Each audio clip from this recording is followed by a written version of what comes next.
Hi guys, যাদের normal delivery প্রয়োজন বা যারা নর্মাল ডেলিভারি চান তাদের জন্য আজকের মূল ভিডিওটি।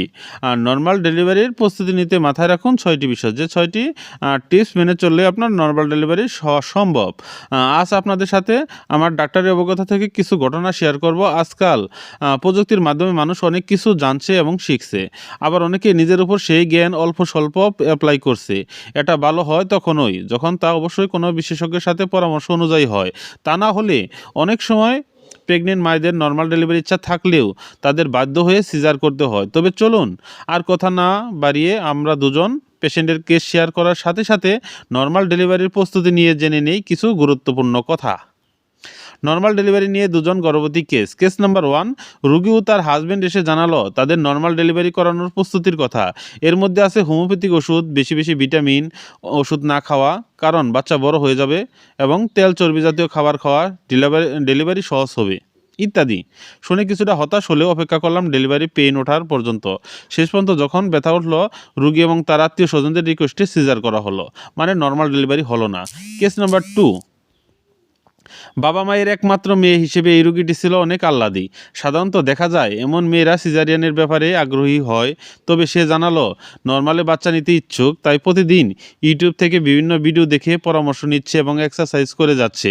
পরবর্তীতে দেখা গেল তার গর্ভফুল বা প্লাসেন্টা জরার নিচে অবস্থিত, তাই সিজারিয়ানের মাধ্যমে শেষ পর্যন্ত বাচ্চার ডেলিভারি করতে হলো। উপরের দুইটি কেস আমার দুজন পেশেন্টের যারা সমাজের ভিন্ন ভিন্ন অবস্থান থেকে এসেছিলেন। এরা দুজনেই নর্মাল ডেলিভারি করতে চাইলেও শেষ পর্যন্ত তাদের সিজারিয়ান ডেলিভারি হয়েছিল।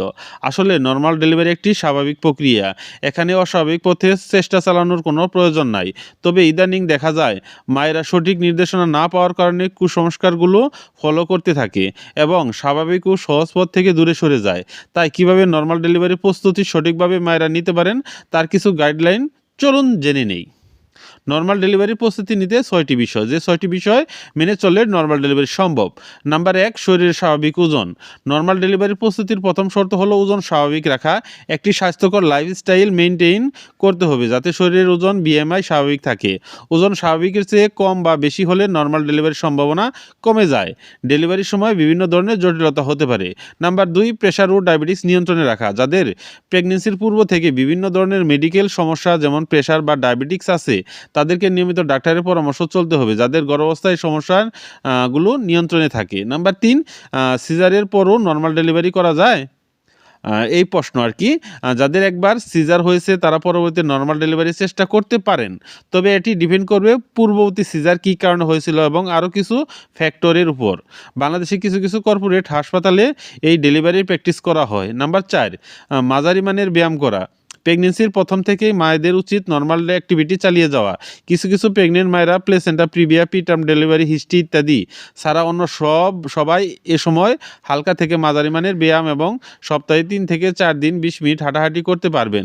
অনেকে প্রেগনেন্ট হলেই ভাবেন এখন তাকে রেস্টে থাকতে হবে, যার ফলে ডায়াবেটিক্স, প্রেশার, ওজন বৃদ্ধি সহ বিভিন্ন মেডিকেল ডিসঅর্ডার হওয়ার সম্ভাবনা বেড়ে যায় এবং নর্মাল ডেলিভারির সম্ভাবনা কমে যায়। নাম্বার 5, মানসিকভাবে প্রস্তুত হন। মানসিক প্রস্তুতি এখানে একটি বড় ভূমিকা রাখে। সব মায়েদেরই মনে রাখতে হবে নর্মাল ডেলিভারি একটি কষ্টকর প্রক্রিয়া হলেও মা এবং বাচ্চা উভয়ের জন্য এর সুফল রয়েছে। আর ডেলিভারি পেইন সহ্য করার মতো মানসিক প্রস্তুতি শুধু মাকে নিলেই চলবে না, পরিবারের অন্যান্যদের উৎসাহ এবং সাপোর্ট এক্ষেত্রে অতি জরুরি। নাম্বার 6, ডেলিভারি পেইন উঠানোর জন্য কোনো ধরনের ওষুধ বা খাবারের দরকার হয় না। এটি আল্লাহ প্রদত্ত একটি প্রক্রিয়া যা স্বাভাবিক নিয়মে হয়। একটি নির্দিষ্ট সময় অপেক্ষার পরও না হলে ডাক্তারের তত্ত্বাবধানে ইন্ডাকশনের মাধ্যমে ডেলিভারি পেইন উঠানো সম্ভব। এজন্য অধিক টেনশন বা দুশ্চিন্তা না করে একজন গাইনোকোলজিস্টের পরামর্শে থাকবেন। সবশেষে আরেকটি বিষয় মনে রাখতে হবে, সব রকম মানসিক প্রস্তুতি থাকা সত্ত্বেও কিছু কিছু জটিলতা দেখা দিতে পারে। যখন নর্মাল ডেলিভারির চেষ্টা করলে মা ও বাচ্চা উভয়ের ক্ষতি হতে পারে। এ সময় সিজারের সিদ্ধান্ত নিতে দেরি না করাই ভালো। সর্বক্ষেত্রে আল্লাহর উপর ভরসা করে একটু সুস্থ বাচ্চা আশা করা উচিত। তো ভিডিওটি কেমন লাগলো অবশ্যই লাইক, কমেন্ট এবং সাবস্ক্রাইব করে জানাবেন। পরবর্তী আবার নতুন কোনো ভিডিও নিয়ে চলে আসবো আপনাদের সামনে। সে পর্যন্ত সবাই ভালো থাকবেন। আল্লাহ হাফেজ।